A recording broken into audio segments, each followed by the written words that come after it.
Mic check.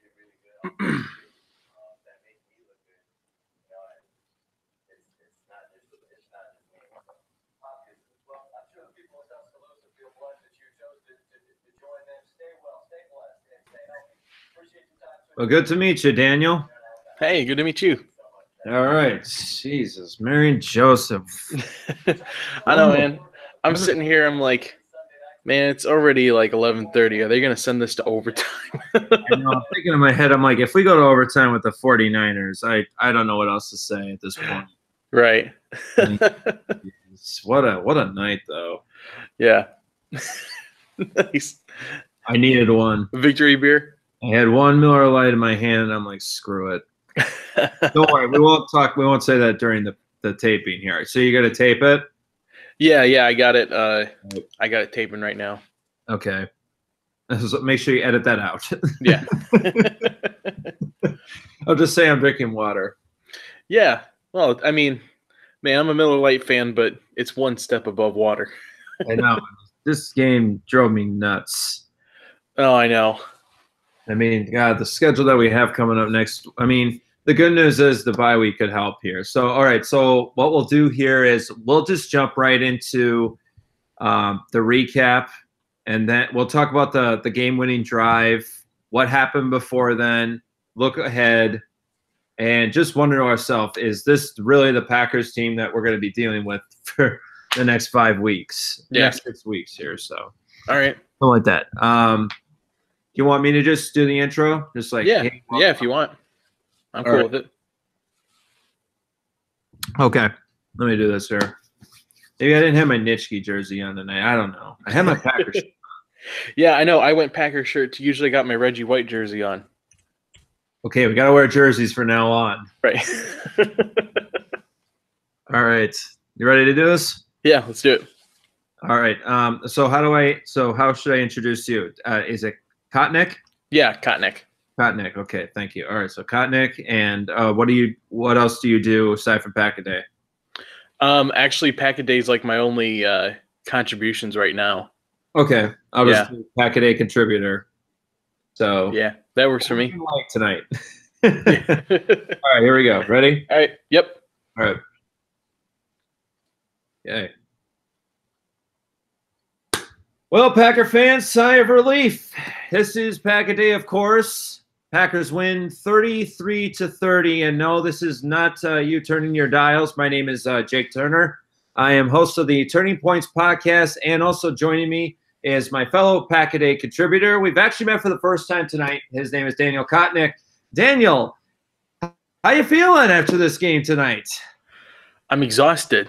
I feel exhausted. Yeah. We're doing this at midnight, and I mean the roller coaster of emotion that we just had to experience with this team once again. It gets exhausting after a while, but man, when Aaron Rodgers can put a drive together like that to come from behind and win at home on Monday Night Football, it's really worth trying to getting an extra cup of coffee at work tomorrow.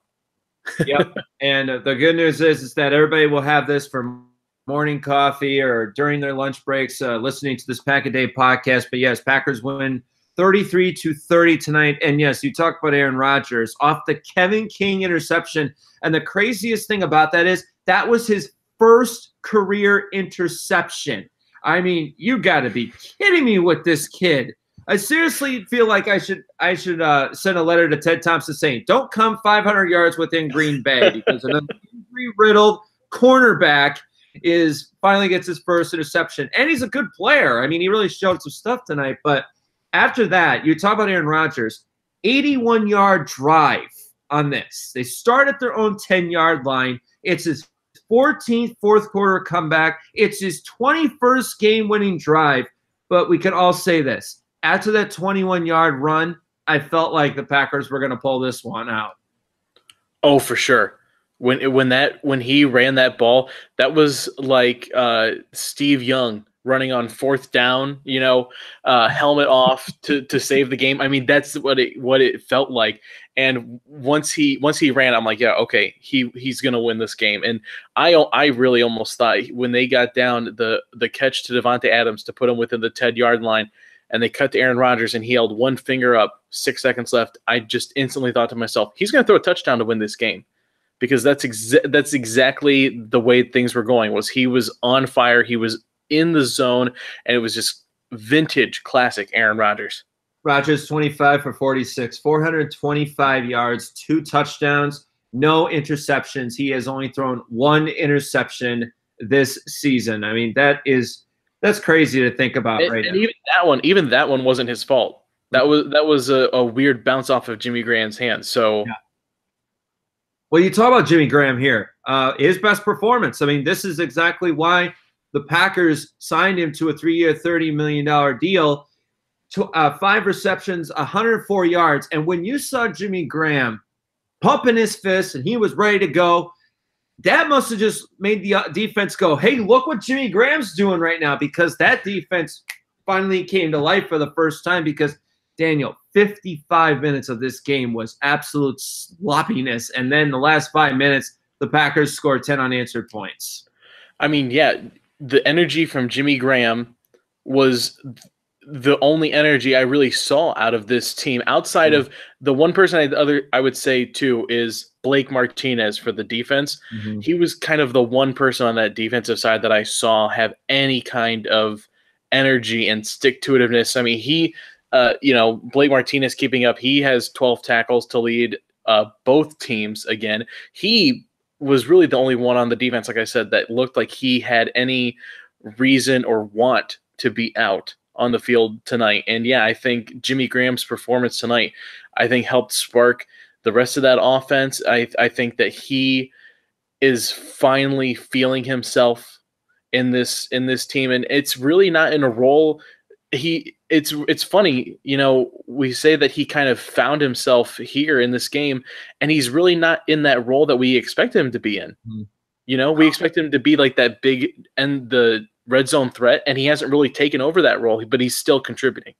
No, he was the master of the sideline passes. Rodgers would look back off the left side and did such a great job finding Graham multiple times, because that's the one thing about Aaron Rodgers that the national media loves about him is he is so meticulous and tricky with those throws, because he just knows exactly where those mismatches were. If you look at it, he only threw towards Richard Sherman's side only a couple of times tonight. Otherwise, he was ransacking the rest of this 49ers secondary all night.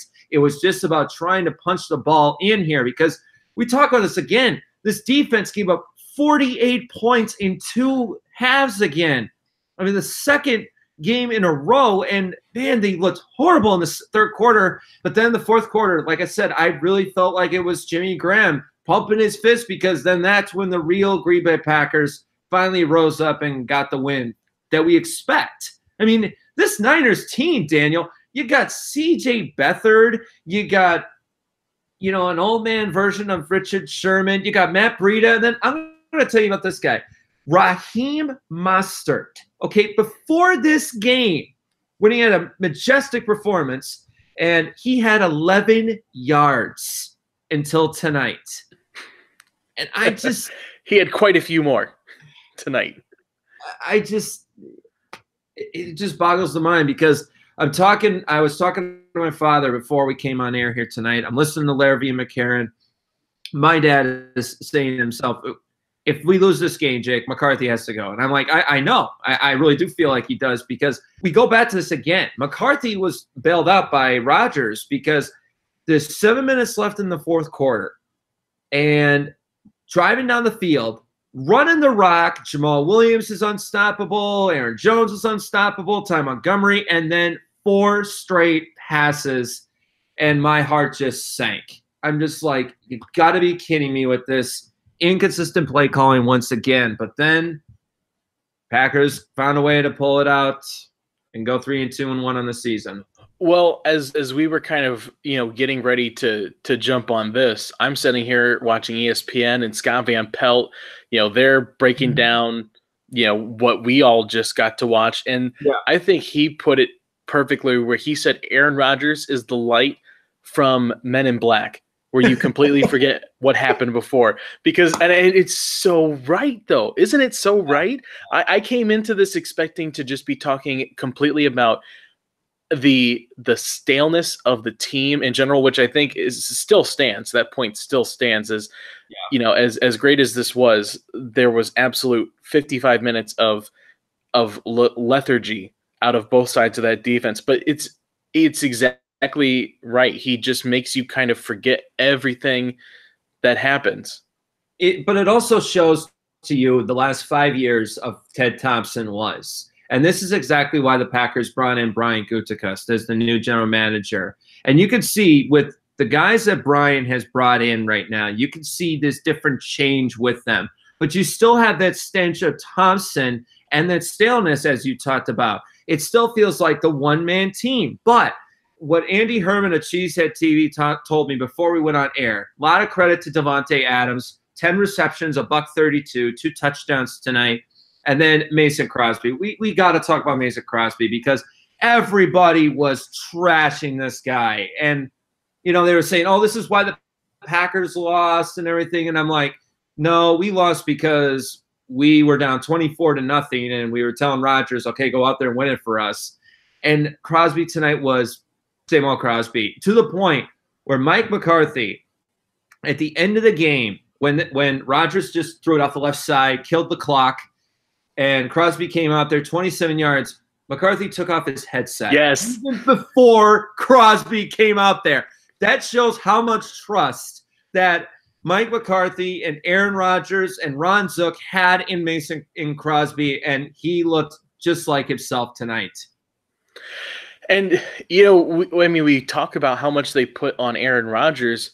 I mean, really, if you think about it, if Mason Crosby doesn't have the same kind of game, or it has the same kind of game that he had in Detroit last week, this is almost a repeat of last week. You know, a double-digit loss to a team that you're probably better than and you should be beating. And it took another 4. I believe the final tally was 4 field goals from Mason today. I mean that's the complete difference of the game. Right there is Mason Crosby doing it again. So as much as they're relying on Aaron Rodgers, Mason Crosby has been clutch, or I should say key, in deciding games, whether it be like the Lions last week or this week. Couldn't agree more. This is your Pack-A-Day podcast here. Post game for the Packers winning tonight 33-30 over the San Francisco 49ers. Alongside Daniel Kotnick, I'm Jake Turner. And we're just breaking down everything that happened here tonight. Last 5 minutes of the game was quintessential Aaron Rodgers coming off a performance. I mean, 25 for 46, 425 yards, 2 touchdowns, including a 21-yard run in the last drive of the game.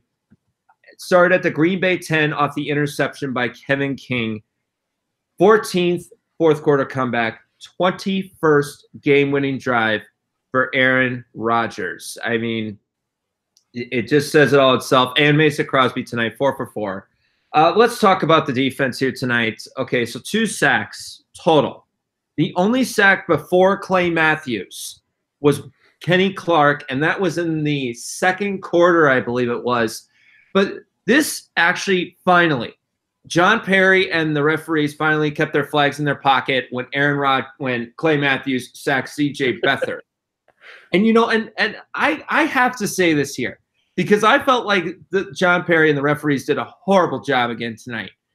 I got a question for you. 2 roughing the passer penalties should have been called on the Niners when they intentionally threw Rodgers down on the ground. And Perry's like I don't know what you're talking about. Rodgers is like, you're calling out this penalty against my guys, but you're not calling it against ours. And it just felt very suspicious to me. They also looked very undisciplined. They looked lethargic at times here. But, I mean, yeah, Scott Van Pelt said it best. The light in Men in Black, the one where you forget everything. Yeah, I think you hit on a big key there. The theme with this defense has been undisciplined. I mean, how many times – I mean, the Clay Matthews penalties – dubious at best at times, but still you get the week 1 roughing the passer penalty, which was very much warranted.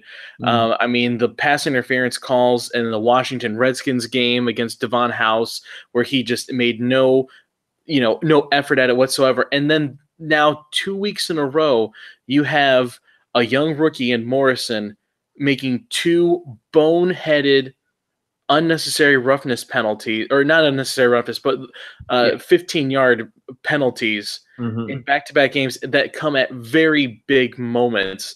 In this one, I thought that was a game sealer almost, when that put the ball almost at the 50-yard line.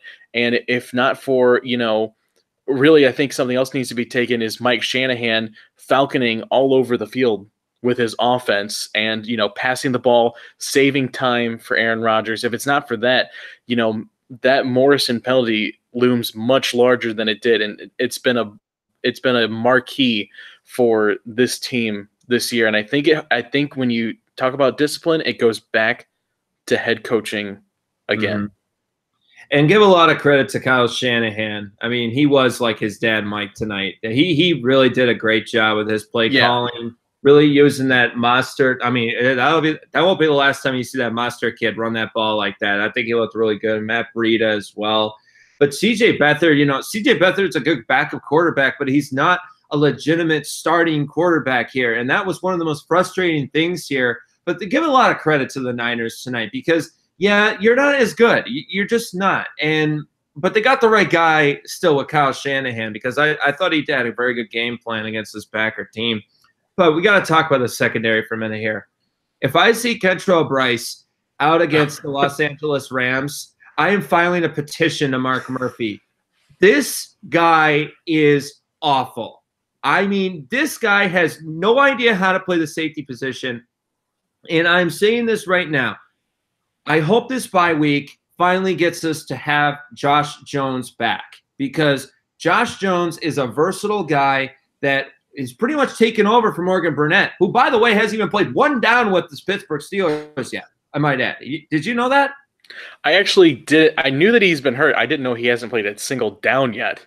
No, not since the preseason. I mean, he just hasn't been there at all. And I mean, and that was one of their biggest losses. But Josh Jones, that's why they kept him. This is one of the things that Mike Penton wants to do with him. So get Josh Jones healthy, get Rashard Breeland in there, and let's see if this Packer defense is a little bit better here, because I'm telling you right now, this schedule, look, we can take the win and go, yay, 3-2-1, and we're sucking in the NFC North, one game behind the Chicago Bears.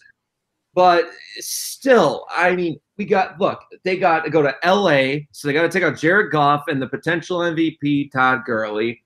But their defense isn't very good, so that could help the Packers.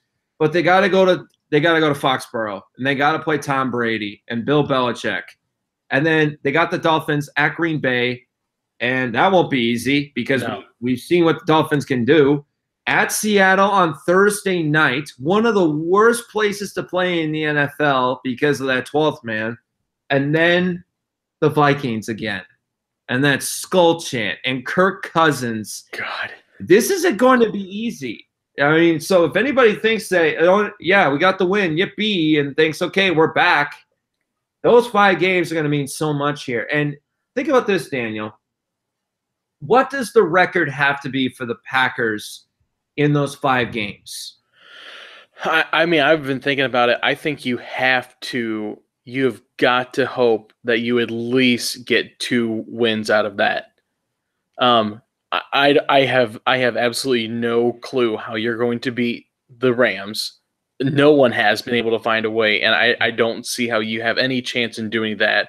I think, you hope for the best against the Patriots on the road. I think that can be a bit of a toss-up if you have the right game plan. Yeah. I think you can go into Seattle and win. I think you have the ability to do that, and then you pray that you can sneak out something in Minnesota. I mean, that's where we're at now, is you've got to hope for a 50-50 shot coming out of this stretch. And that's why a win today was so big, because it gives you a little bit of leeway, coming into a tough stretch like this. But it definitely doesn't get any easier. I got to go with 3 wins, because here's the thing. you either have to beat the Rams or you have to beat the Patriots. Now, the Rams are undefeated. They're going to hit that hiccup. Could it be against the Packers? It's possible. If they could get one of those 2 wins right there, that's huge. Then they come back to Lambeau. They knock off the Dolphins. They go to Seattle. That won't be easy. It'll be a Thursday night game. But you said it yourself. Yeah, they do have a chance to beat them because Seattle is not what they used to be, but they're still pretty solid. And then the Vikings. You have to be able to find a way to avenge that overtime game and go into Minnesota and prove that you are the better team. They got to get at least 3 wins. And it all starts with either beating the Rams or beating the Patriots. One of those 2 games is going to help. But if they go in and they lose 2 straight on that, then they're pretty much looking up right now to the Bears and the Vikings.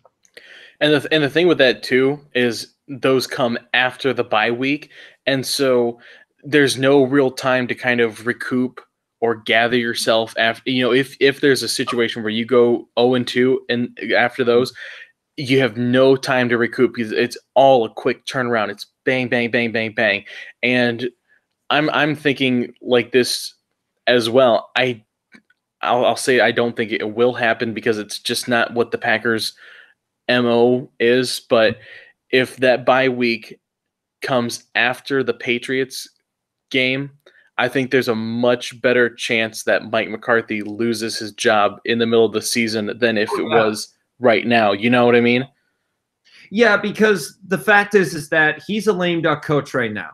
That's why they gave him a 1-year extension, because this is one thing that a lot of people forget. NFL general managers always make it a goal to bring in their own guy because they want to be known as the guy that brought in this person. That's why Ron Wolf hired Mike Holmgren.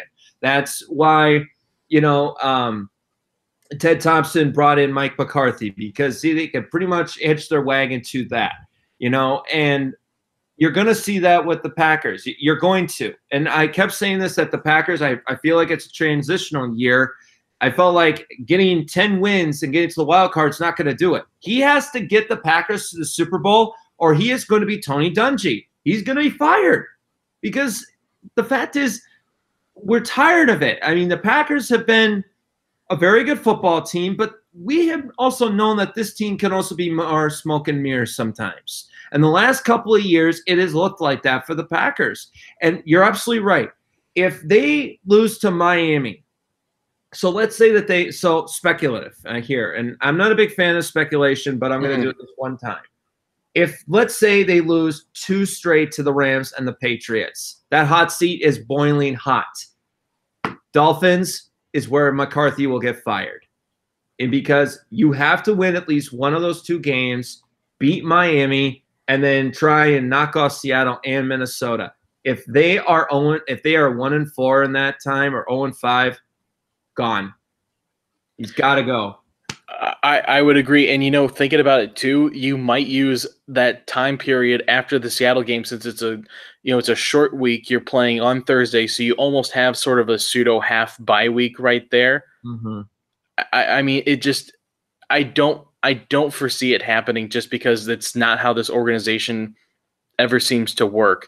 They're very conservative about, not wanting to, rock the boat or anything like that in the middle of the season like this. But I think you've got to do something because as much fun as it is to experience what Aaron Rodgers is able to do in the last 5 minutes of that game, and if you're just looking as a fan, and you can appreciate how great it is to watch a guy play like that, but there is no way that it should ever be coming down to that against a San Francisco team like that at home on Monday night with the talent that you have. It just should not be there.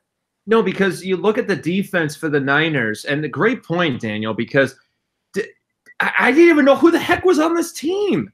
I heard this Sarkisian Tart or whatever. I know. Brett Warner, DeForest Buckner, Eric Armstead. I know a couple of those guys, but I don't really know much about them. I have Jimmy Ward. I'm like, who are these guys? Like there was one that got hurt tonight. He had a concussion. Adrian Colbert, and he's a rookie. So pretty. You're looking at this and you're like, How are you losing to this team? I mean, it sounds like a roster that you get in those old NCAA football games where they just have to generate names, so you get all these weird, like names that you've never heard before. That's what it was like looking at the roster for the 49ers. And it's funny to laugh at because it's all you can do. To laugh that this is the performance that you had against a team like that. I mean, it's great to get the win. It is always great to get the win. But man, these wins like this just they lose their luster after a while. It's gilded. There's not much behind it anymore. Yeah, and I just love it how the national media is just like, oh, they just need to get healthy and they'll be fine. And it's like we have seen this movie for the last 5 years. And I know that I'm being very repetitive here, but we have seen this movie for 5 years straight. Oh, yeah, they just got to get healthy and all that stuff. No, it's just Aaron Rodgers, Davante Adams, and Mason Crosby right now. That's pretty much all we got right now. I got to give a lot of credit, first off, to Marquez Valdes-Scantling. He has probably been the best rookie of all of them that Gutekunst drafted this year because this – I can't believe the numbers when I look at this kid. 103 yards, and he was making some really good catches across the way. But it's just this kind of thing here. And then once again, go back to that running game again. The running back by committee. You cannot win football games with a running back by committee. Once again, Aaron Jones, 8 carries, 41 yards. Are you kidding me? It just doesn't make sense, Daniel. It really doesn't. Well, and only really actually running the ball 18 times. I mean, you can't keep putting all of that on Aaron Rodgers, especially with the condition that he's in. I mean, you have Aaron Rodgers throw 46 passes to 21 rushes. 3 of them were Aaron Rodgers. Mm-hmm. So really you had 18 designed runs compared to 46 passes. You can't sustain that. And also, on top of that, if you're throwing 46 times, you should be scoring more than 33 points. It looked like they were on their way. There was 31 points scored in the first quarter alone. It was 17-14 at the end of the first quarter. And then after that, the 49ers came to life, and then they were holding them to field goals. But then I kept thinking to myself, I'm like, is this the last time we're going to see the Packers score a touchdown tonight? Because I didn't know what else to say about it. And then it felt that way. I mean, they scored. I mean, give them credit. They scored, 10 unanswered points in the last 5 minutes.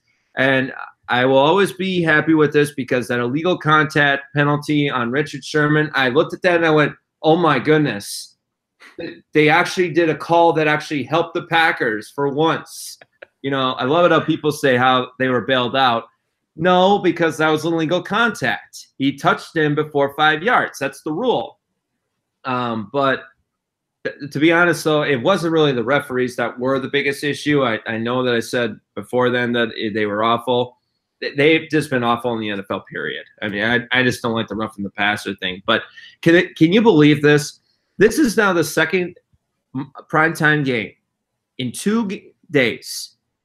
And it's been a total of, and I believe that the final scores were, and I promise if I get my math incorrect on this, but I believe that the winning team of the Patriots and the Packers, 76 to the Chiefs and the Niners, 70. We are definitely in a new NFL, but I'm wondering to myself, are the Packers welcomed to the party? That's a great point. You're not. I don't think Mike McCarthy is welcome to the party. The Packers might be. Aaron Rodgers and some of these other guys might be. But I mean, I saw Valdes-Scantling today, a wide receiver with some really raw talent and speed. Speed kills in this league. Look at what the 49ers just did with Goodwin. And look at what the Chiefs did yesterday. I mean, the talents aren't incredible. It's just the speed and putting them in the right place. And that's something that Mike McCarthy has failed to do or figure out. I mean, it's a puzzle that he's just not been able to put together. All right, so this is the Pack-A-Day post game. Packers win 33-30. They score 10 unanswered points in the final 5 minutes of the game. I'm Jake Turner alongside Daniel Kotnick. We're breaking it down here. We're getting you ready for the next 5 games because, oh my goodness, it's going to be rough. I mean, at Rams, at Patriots versus the Dolphins, at Seattle on Thursday Night Football, and then at the Vikings. And we know how tough US Bank Field can be at that point here. Tonight's stats, 25 for 46, 425 yards, 2 touchdowns for Rodgers. As we mentioned before, the running game only, you believe you said 17 carries between Williams, 18, Montgomery. 18 rushes, yeah. 19 rushes. And that's a problem. And I got to talk about this too.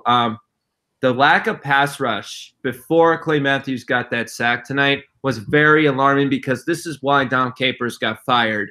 And I'm kind of shocked here because Mike Pettin, in his history, has never had a defense below a 12th. And now, even though the stats say something differently, I still feel like this is the same old story with the Packer defense right now. Well, I think tonight was a combination. There was nobody getting home on any of those blitzes, so you had broken plays on the outside, and then two, I think San Francisco, Mike Shanahan really game planned well for that. They didn't let CJ Beathard sit back there for very long. He was making quick passes, which is why I think you have to give props to Nick Perry as well, having 3 passes knocked down at the line of scrimmage like that, picking up that the rush isn't getting there, to doing little quick hitters to get past our blitzing. And I think it was just a combination of both. And if you're going to bring blitzes like that, they got to get home. And tonight, I don't know what it was, but I saw no pressure whatsoever on CJ Beathard tonight.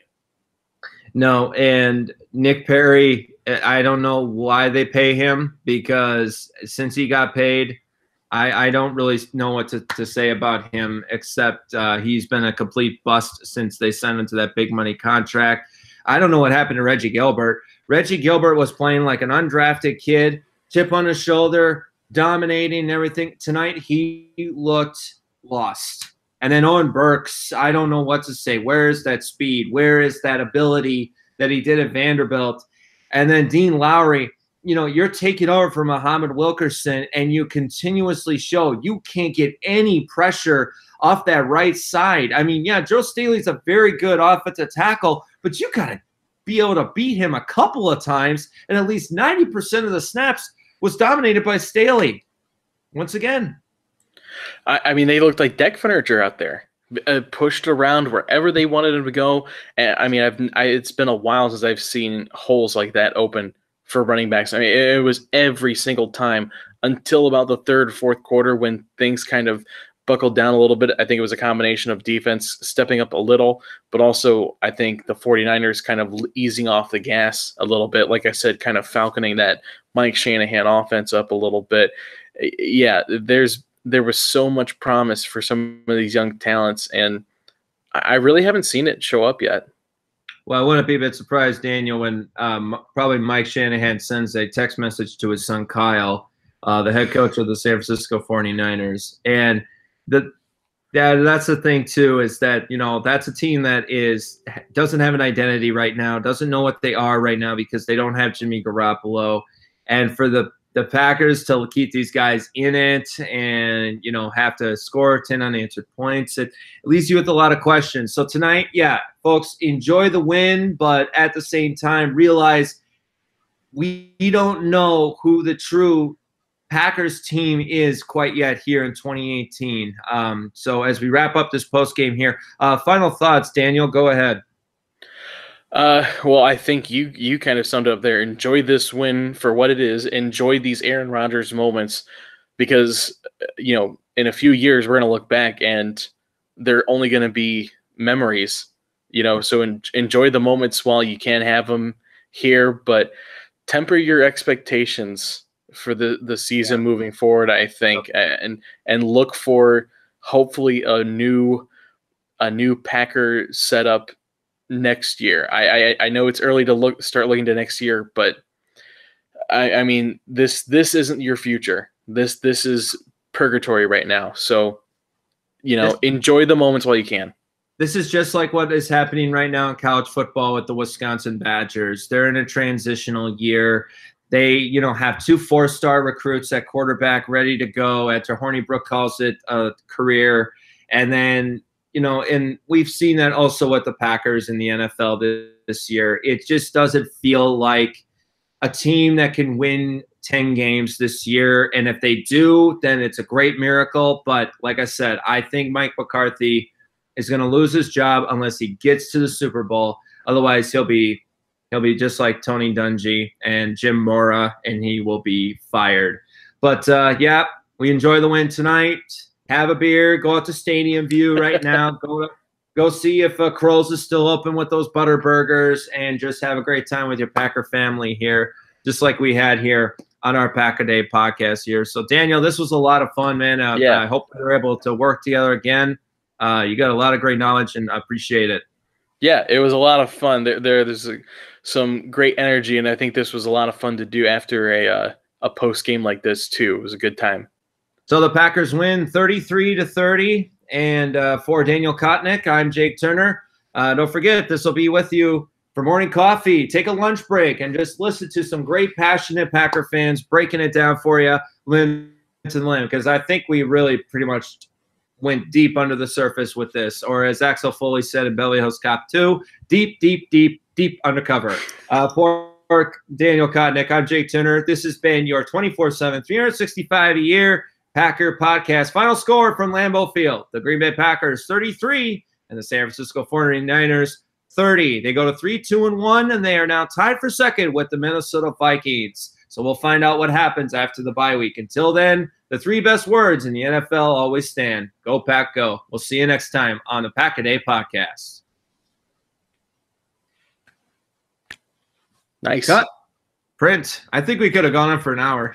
No, seriously. Yeah. I was like looking at the time, and I'm like, I got to get to bed. Holy I know. I'm thinking the same too. I'm like, it's 12:30. I know we've been doing this for half hour, but man, like I really could keep going. There's a lot more. Yeah, there really was. But that was a lot of fun, Daniel. I hope I didn't dominate it. I'm sorry about that. No. I thought it was good. I really enjoyed this. I thought we had a really good back and forth. Okay, good. Yeah. Well, stay in touch. You got my email. Sure, we'll be talking a lot more often here. So it was great working with you, and I look forward to more. Definitely. I'll get this thing edited up quick and set it off, and hopefully more in the future, man. Terrific. Yeah, I'll put in a good word with Andy, see what he can do for us. So cool. All right, take it easy. Later, man. Bye. Bye.